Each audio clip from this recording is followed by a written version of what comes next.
despite having seen your face on TV for what seems like forever now and following you on social media and stuff, I don't really feel like I know that much about like how this all came to be. Like, how did you first get involved in the sport of drag racing? Like, what got you turned on to this? A family affair or what? So when I was like 12 or 13, my uncle was probably 300 pounds, and he built a couple of drag four-wheelers on dirt, and he ended up putting me in them, or putting me on them because I was light. And that kind of got a feel for speed, you know. I was only racing 300 feet, but then I got a little older and I bought a door car, and I don't know, it escalated from there. Like, what kind of four-wheelers did you race? My kid brother always raced like a Blaster he had, and then a 250R.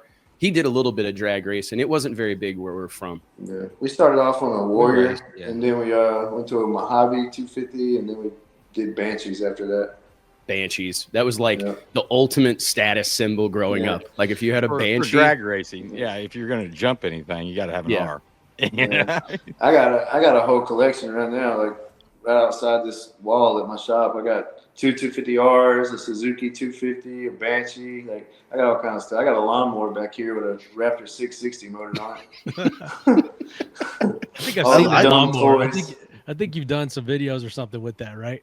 Yeah. We actually street raced Farm Truck and Asian with it one night. That's what it was. And, I knew I'd seen that thing. Yeah, Sunshine drove it, and we wanted the advantage. So we were standing there at the intake. Right when he went to take off, we opened the nitrous bottle, and the nitrous went in and took off.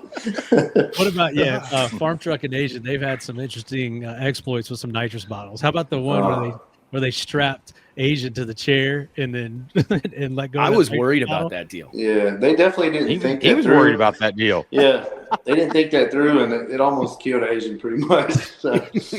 It was like, I mean, it's pretty damn funny. And we had them on here, and we were joking about it and talking about it, and they were like, "Yeah, that we don't talk much about that." Like it was kind of a sore subject. They should have used like motorcycle nitrous bottles or something, not the big ones.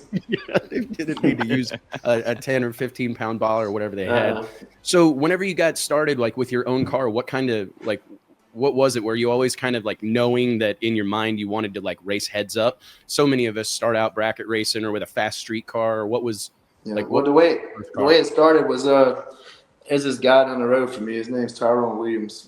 And I used to ride my four-wheeler down to his house, and every Sunday they'd all gather. They'd boil turkey necks, and they would foot race and street race right there in front of his house. And people would be out there arm wrestling, shooting basketball, playing dice, and that got me into it. So I got tired of riding my four-wheeler over there and watching them race. So I was milking cows at the time and working at a grocery store. I ended up buying my first car. It was a 65 Chevy 2 Nova, had a little 406 small block in it, naturally aspirated deal, and that's how I got my start. Like I started street racing over there on that little tiny road every Sunday.